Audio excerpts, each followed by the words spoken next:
Jom belajar saham sampai pandai. Hari ini saya akan bercakap tentang apakah itu pasaran saham, stock market. Pada abad ke-17 tahun 1602, Dutch East India Company ini ataupun sebuah syarikat daripada Belanda yang memulakan pasaran saham ini. Jadi oleh kerana itu mereka memulakan pelabur yang ramai. Mereka perlu berkongsi risiko yang dihadapi kerana risikonya tinggi.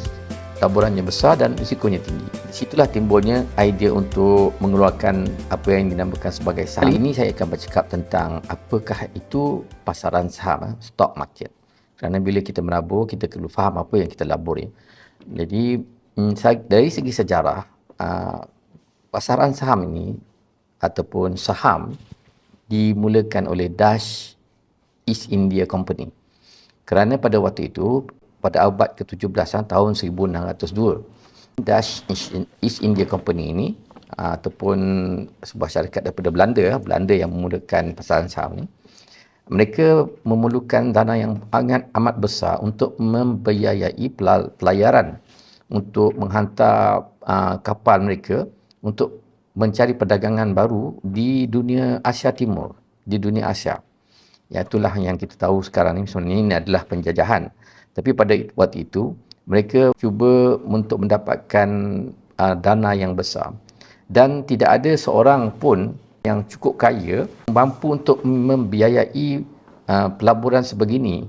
Jadi oleh kerana itu, mereka memerlukan pelabur yang ramai. Mereka perlu berkongsi risiko yang dihadapi kerana risikonya tinggi. Pelaburannya besar dan risikonya tinggi. Oleh itu, syarikat ini telah pun mengeluarkan saham dan saham itu bersifat jangka panjang. Jadi ideanya adalah bagaimana untuk raise the capital untuk menarik orang untuk melabur dalam sesuatu yang bersifat jangka panjang. Di situlah timbulnya idea untuk mengeluarkan apa yang dinamakan sebagai saham. Setiap orang boleh melabur dalam syarikat tersebut dengan membeli saham syarikat dan sertifikat dikeluarkan untuk mereka yang memegang saham. Dan saham ini adalah bersifat kekal. Mereka artinya, mereka yang melabur dalam pasaran saham itu kekal memiliki pemilikan dalam syarikat. Jadi, telah diterbitkan saham itu. Walaupun dia kekal, setiap pelabur boleh menjual saham tersebut kepada sesiapa yang ingin memiliki pelaburan dalam syarikat tersebut melalui penjualan saham. Jadi, itulah bermulanya pasaran saham.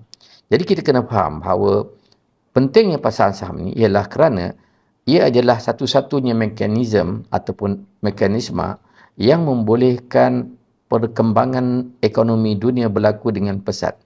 Hampir tidak ada satu pun pelaburan besar-besaran dalam apa saja projek yang besar yang dilakukan terhadap berlakunya perkembangan pesat dalam teknologi, dalam economies of scale, dalam mengembangkan idea-idea baru. Contohnya apabila penemuan elektrisiti dan untuk menjanakan elektrisiti secara besar-besaran, ataupun sebagai contoh perusahaan automobil, kereta yang mana ia memerlukan kepada pelaburan yang besar. Jadi saya ambil sebagai satu contoh, kerajaan di Malaysia, di mana kalau kita di peringkat awal dahulu, apabila kerajaan ingin membina infrastruktur yang sangat besar, pembinaan lebuh raya ataupun apa saja projek yang besar yang dibuat oleh kerajaan, sama ada pembinaan sekolah, pembinaan infrastruktur ekonomi dan sebagainya, maka untuk mendapatkan dana yang besar untuk membiayai projek-projek sebegini, selain daripada mereka menggunakan hasil kutipan cukai, mereka boleh meminjam. Bagaimanakah cara kerajaan meminjam? Caranya ialah dengan kerajaan menerbitkan bond. Dan sekarang ni kita sudah ada sukuk. Jadi sukuk dan bond ini diterbitkan dan dipasarkan di pasaran saham. Itulah peranannya pasaran saham, di mana ia menjadi intermediary antara pelabur dan projek-projek besar, sama ada oleh kerajaan ataupun oleh syarikat-syarikat yang besar. Jadi kita kena faham, apabila kita melabur, kita sebenarnya memegang satu saham ataupun kita ada shares, kita ada interest dalam perkembangan ekonomi dunia. Sama ada dari segi perkembangan teknologinya ataupun idea-idea baru, perkembangan exploration di angkasa lepas sebagai contoh. Sekarang ni akan ada IPO untuk SpaceX.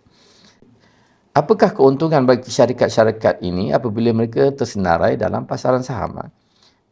Keuntungan bagi mereka adalah saham mereka didagangkan dan mereka ada tarikan. Contohnya, apabila mereka memerlukan modal yang besar untuk mengembangkan idea baru dalam perniagaan mereka, mereka boleh mengeluarkan prospektus. Dari prospektus itu, maka boleh diterbitkan saham.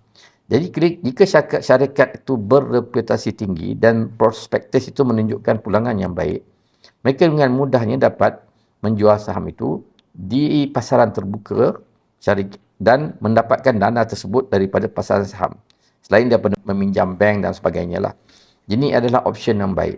Jadi sebenarnya apabila kita melabur dalam pasaran saham, kita sebenarnya ada stake, ada bahagian kita dalam apa yang berlaku dalam ekonomi dunia.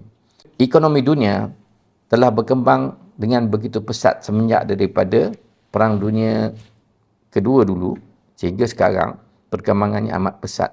Dan inilah caranya untuk kita ada stake ataupun kita ada pelaburan kita dalam apa yang berlaku dalam perkembangan ekonomi dunia.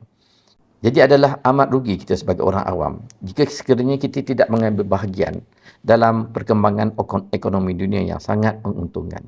Jadi belajarlah tentang pasaran saham, layari laman web MFP www.mfp.org.my